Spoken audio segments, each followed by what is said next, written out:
Hey, welcome back to Journey to FeatherLite.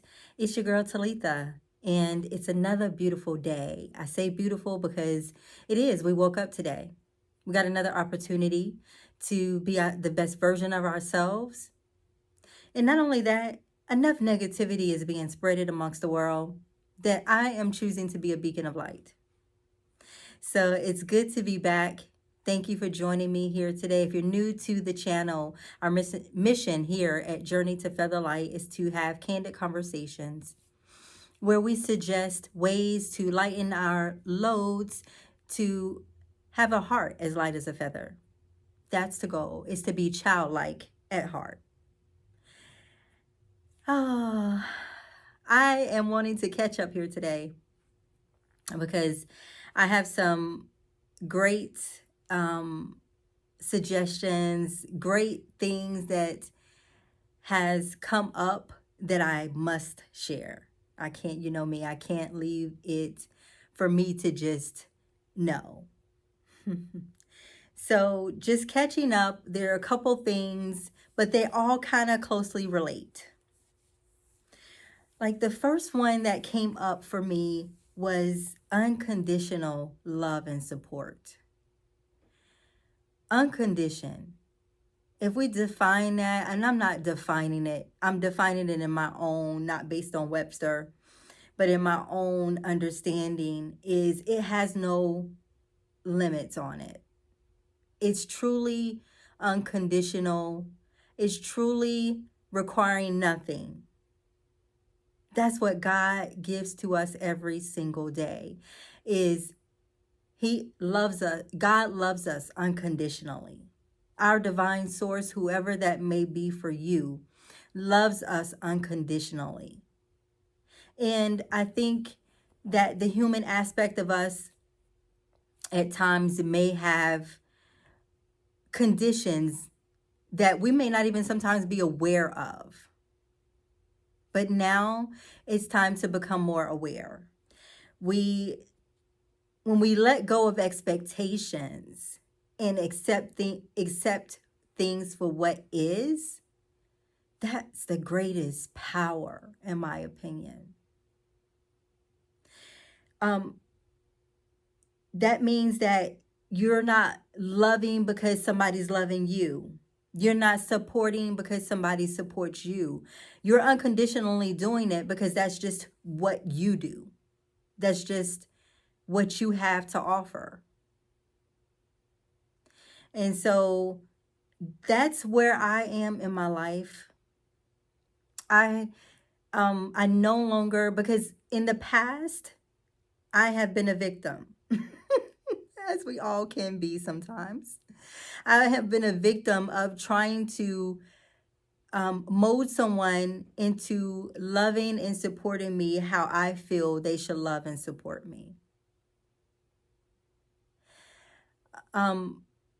But where the greatest power has come for me is accepting them for how they love and support. Do you hear that? That's some great power. That gives great peace. Because again, we're all made differently. We were all created for our own purpose. We have our own understanding. So when someone isn't acting in the way you see fit, it's because they aren't us. It's just that simple.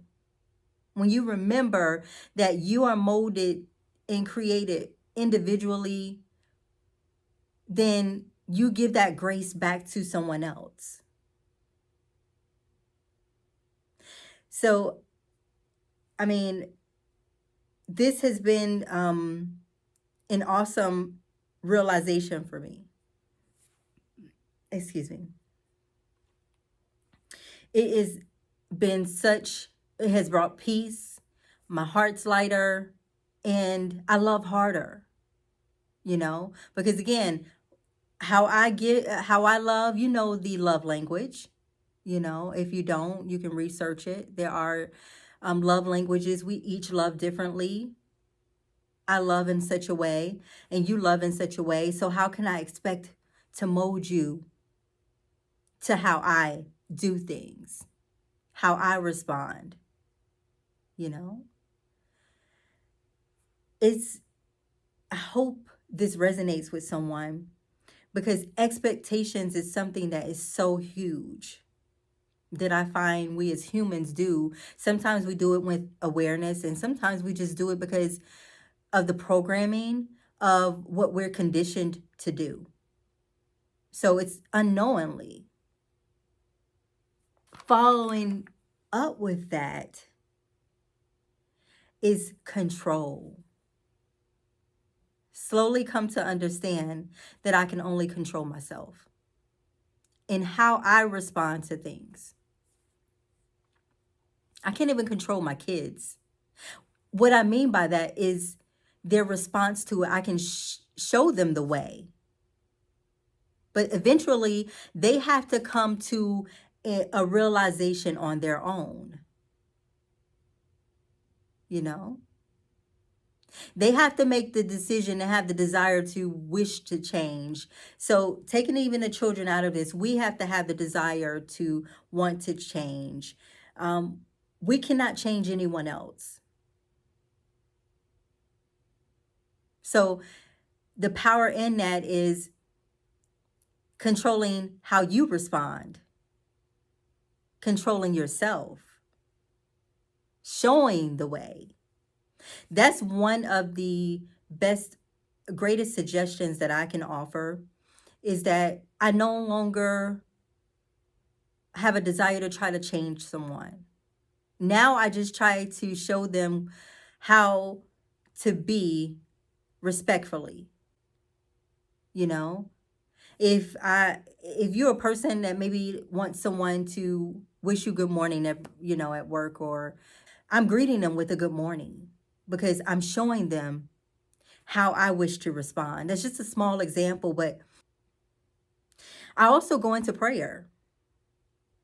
I know it sounds cliche, but prayer has helped tremendously because no longer am I talking about them, criticizing them about how they're being.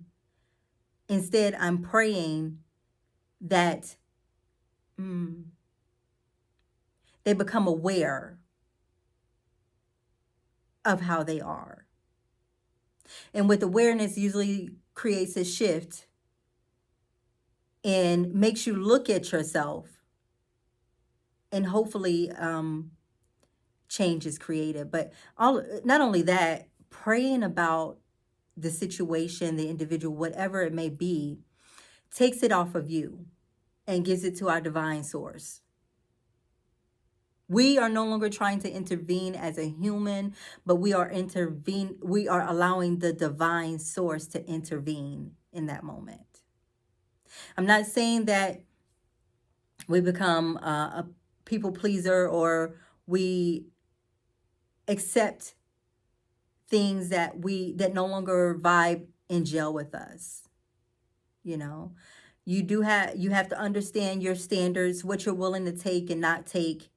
But at the end of the day, there's a compassion factor that should be considered, that we all are human. We all are on our own journey and we all respond differently.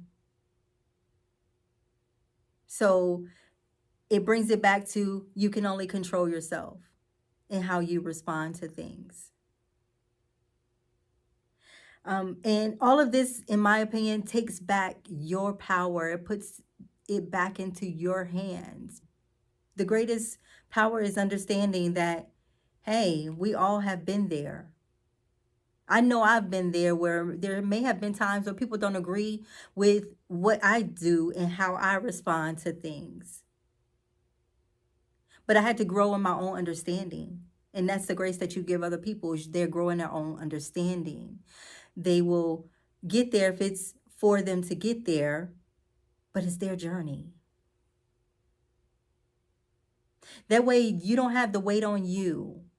You don't have the emotions and the hurt that sometimes may come with it when people are not when you don't understand why they're responding the way they're responding, or when you don't understand why they are acting and moving in this way. You know, the greatest, um, I don't want to say the greatest, but experience is the greatest teacher. You have to learn on your own. I could tell my child all day, stop jumping off this chair, stop jumping off this chair. But guess what? Sometimes they may not learn until they jump off and fall. And then it comes to them like, oh, you know? I only hope that sometimes people can learn through other experiences that you share and go through. But most times people have to experience it on their own. And that's okay. So I just felt compelled to share these findings based on observations that I'm seeing, that expectations leads to disappointments.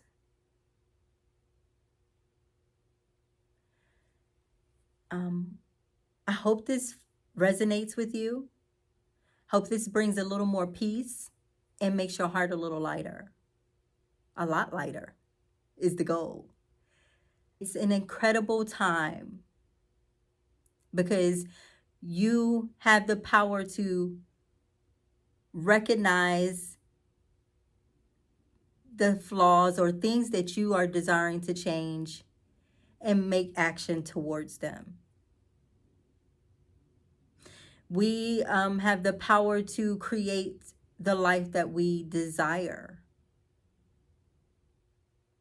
But if you look at your life around you, you woke this morning. You still have breath in your body. You may not be where you want to be, but if you are working towards where you want to be, it will manifest. But everything worth having is worth working towards. So I value each and every one of you. If you have not already, please subscribe, like, share these videos. There will be more to come. But until then, peace, love, and keep pushing to being the best version of you. Thank you for joining Journey to FeatherLite. Peace.